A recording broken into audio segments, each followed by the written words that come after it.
All right, in our previous episode, we watched the New Adventures of Gilligan cartoon from the early 70s, and it was Gilligan. It could be worse, but then if anyone's curious to go listen to that episode, man, the Gilligan's Island rabbit hole goes real deep. There's a lot of weird Gilligan stuff that I had no idea existed that may or may not involve the Harlem Globetrotters.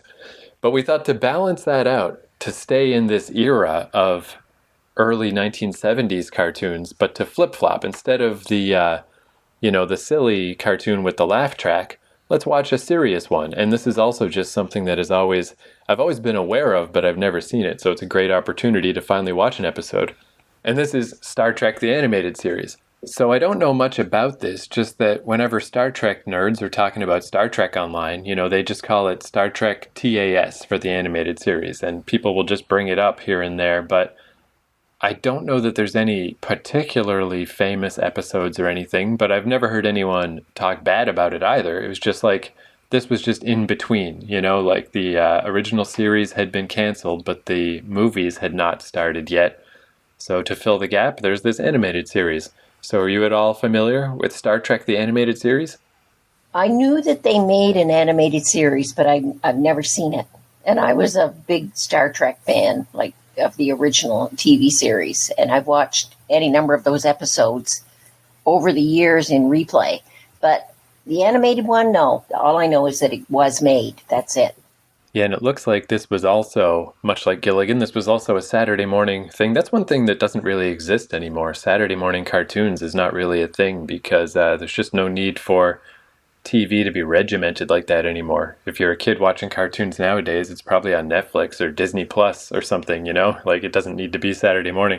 It's weird that that institution is gone. But yeah, this was during the 1973-1974 season. So were you in university at that point? You were probably too busy to be watching cartoons. 73, yeah. I was getting my BED. That's right. And I was not born yet because I'm sure I would have watched it for sure, but a little too soon, and they weren't rerunning it in the 80s.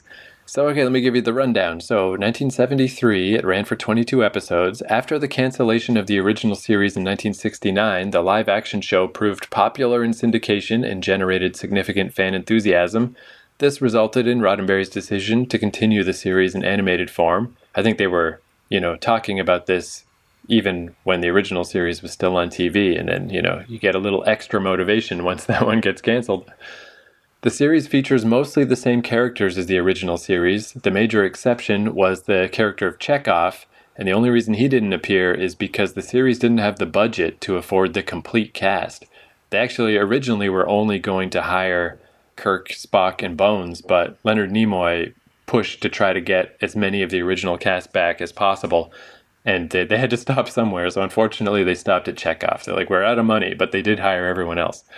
So Chekhov was replaced by Lieutenant Erix, who is an Edosian species who has 3 arms and 3 legs, which is a good example, I guess, of what you can do in a cartoon. This species never showed up anywhere else because in live action they'd have to make a creature with 3 arms and 3 legs, and they're like, we're not going to do that.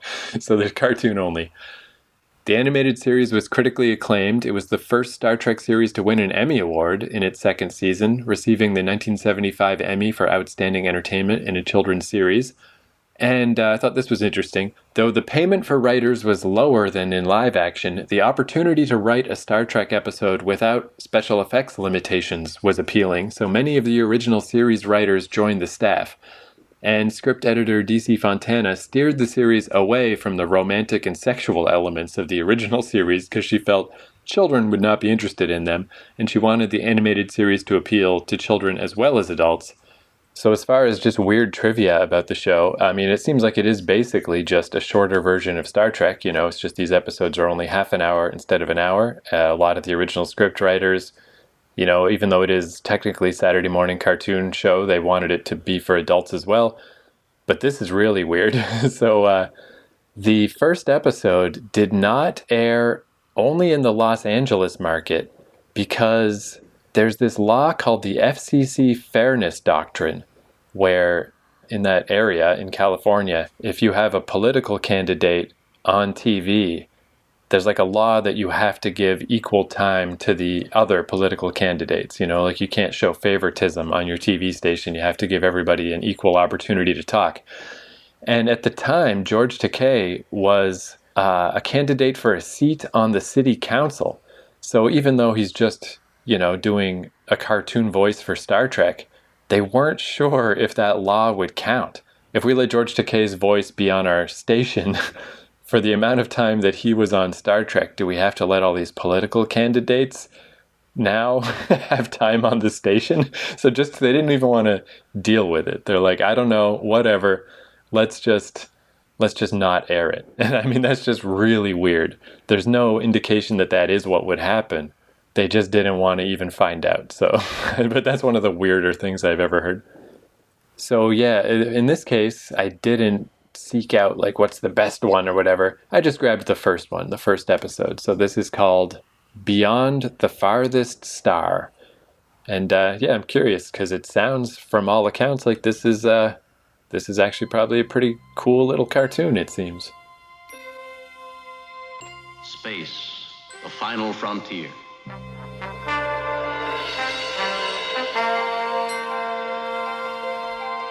These are the voyages of the starship Enterprise.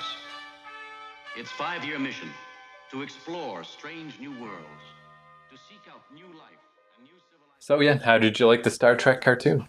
I thought it was excellent. They actually took a very serious, what would have been a TV show of the TV series, and converted it into a cartoon. They didn't dumb it down. I thought they might, because it obviously was geared for kids, but they didn't dumb it down. I mean, they had a lot of very adult themes, adult jargon, adult explanations of things. I mean, I could see not only just kids loving that, but grown-ups liking it. It was story-wise, it was as good as the show itself. Yeah, I would even say that it doesn't even seem necessarily obvious that it was a Saturday morning cartoon. Like, I'm not sure if there were. I know the Flintstones was a primetime cartoon because I believe it was the first primetime cartoon, but I don't think that was very common. But this is a case of, I'm almost surprised this was a Saturday morning cartoon because it seems like this could easily have just been on in the evening and you would just expect a general audience to watch it, It actually seems very out of place as a Saturday morning cartoon because it's Star Trek. It's just like a serious episode of Star Trek. I agree. It was well done. And it was good that they used those same actors because, again, those like in the Gilligan show, in the Gilligan cartoon, those people have very, very distinctive voices. And you can't imagine anybody being Captain Kirk with another voice. It is William Shatner.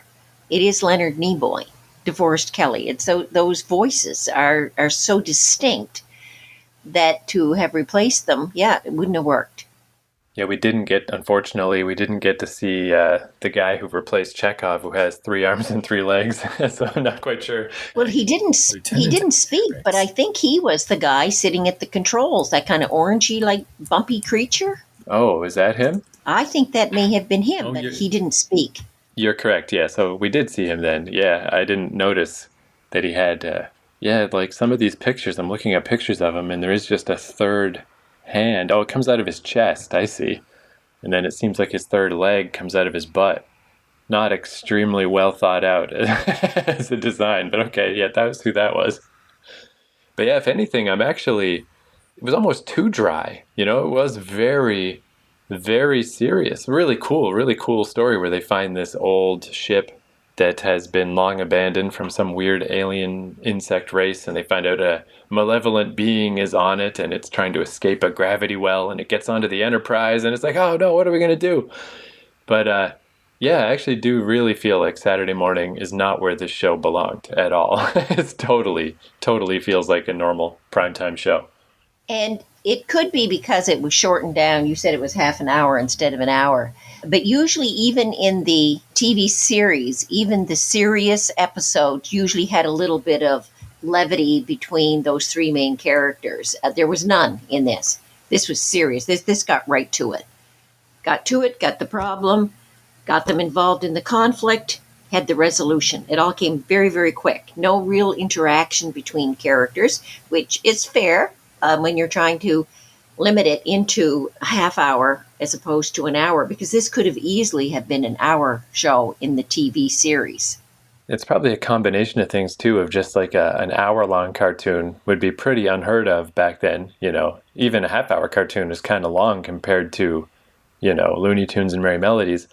And I mean, there's Disney movies, obviously, but not on TV.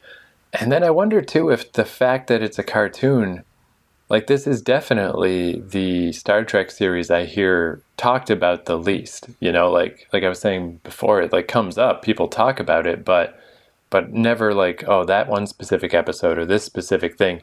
I wonder if just the fact that it's a cartoon even, it sort of got maybe relegated to second class status of like, you're just a 70s weird cartoon, so like whatever.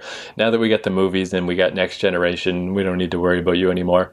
But this seems like a pretty legitimate Star Trek show. I agree. And I think you are right that because it is a cartoon, it's relegated to that genre. There are people believe that cartoons are just a cheap way of producing a show, which it isn't necessarily. I mean, there's all kinds of important work goes into creating that animation and making the voices match with the movements of the mouth and all that. But cartoons, you usually, especially leading up into the 60s and 70s, you think of them as kind of light fare for children. Whereas, this is over and above that. This is a animation. I don't think it should be called a cartoon. I think it should be called an animation of a show that it definitely does an excellent job of recreating those shows in an animated form. I was quite impressed with it. It's interesting too to even just kind of think of it in like where it kind of falls in the history of animation, where the early Disney stuff especially was really rubbery, and then Looney Tunes was obviously also quite elasticy. And I always think of how, or even the Flintstones, it was heralded as being relatively down to earth, but they were still mixing cement in a pelican's beak and using the animals for stuff and doing weird stuff. And then I always remember how like The Simpsons, one of its claim to fame was that it was more domestic and not like a cartoon. And then King of the Hill took that much farther. King of the Hill didn't need to be a cartoon at all. It could have just been a sitcom, but that was what was kind of neat about it. It's just this dopey Texan guy, but very down to earth. I'm just a Texan guy with my weird little potbelly. But this show, I feel like this, if I was going to point to something as the beginning of a cartoon that is not trying to act like a cartoon, I would point to this. Because, it very much, even like that Gilligan one we just watched in our last episode, that there's a weird little monkey and there's, they're just friends with the animals. Like it was still taking advantage of the fact that it's a cartoon to just do dumb crap, where this show is not. It's like, like I just said earlier, almost too staid, too fastidious. It's like, it's a drama. I think that's the difference between it and those other cartoons that we had watched. This is a drama in an animated form. And you're right, it probably is one of the first that took that lightheartedness of, the cartoon world and created a drama. You did see it in Disney with movies, but you didn't see it in half-hour animated things on television.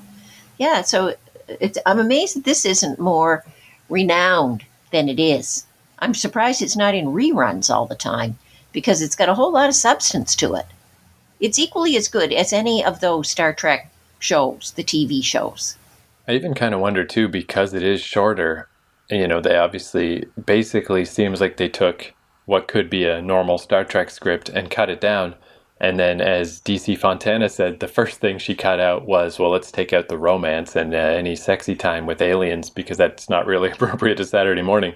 So maybe that's another reason why it feels extra serious, because that's where a lot of the levity came from in Star Trek is, a knowing glance from Bones, because Kirk's going off with some lady with jangly gypsy dress on who, is conveniently a hot babe who lives across the stars, but all that stuff's gone.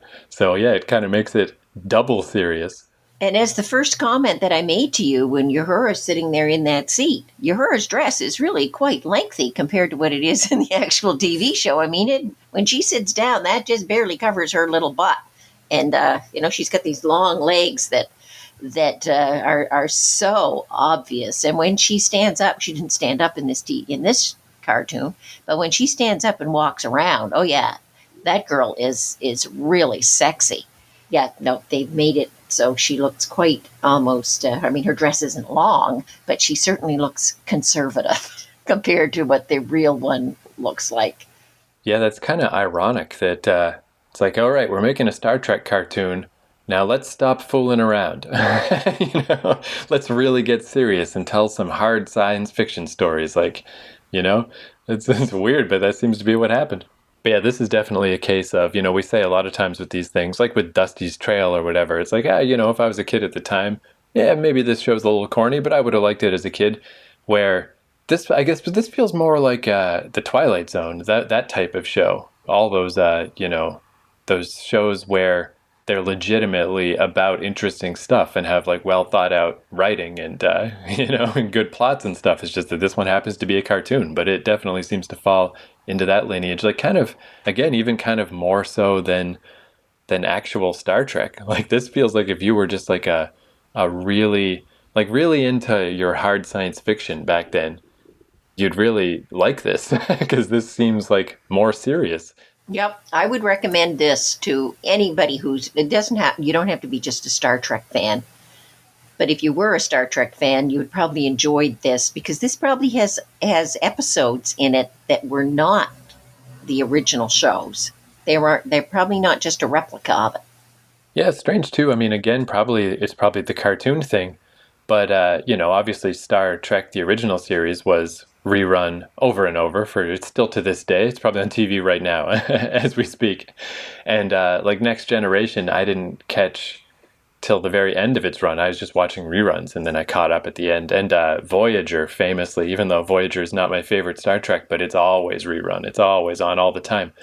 But not this show. Like you were saying, how you'd never really saw it just because you didn't catch it at the time, and it was not being rerun all the time. Because I guess also it's so of its time, right? That Filmation style, where I was commenting on how everyone's eye color is the same color as their skin, which you don't notice that much with the Caucasians, but then Uhura has brown eyes. Her eyes are brown because it's the same color as her skin. Like it is a style that is so rooted in the early 70s that, again, maybe that's why they didn't rerun it. Like the same way that they don't rerun black and white Gilligan and they don't rerun black and white Beverly Hillbillies. So they just don't rerun the cartoon Star Trek. But it's kind of a shame because, yeah, it very much got lost to time. When we talked about it being Saturday morning fare, oftentimes Saturday morning fare would appeal to anybody who's like, I don't know, age 4 to maybe 13, 14. This to me is for older kids and adults. You might get a 4 or 5-year-old who would watch it just to watch the spaceship going around, but they certainly wouldn't be able to gather up all the talk about what the problem is, how they're going to fix it, the science in back of whatever issue is they've got to deal with. I mean, there was a lot of talk in it, which was that's why I say they didn't dumb it down at all. They really geared it for kids I could see kids who would be 9 or 10 years old, 11, 12, 13, 14, 15, 20, 30, 60, 70, really enjoying it.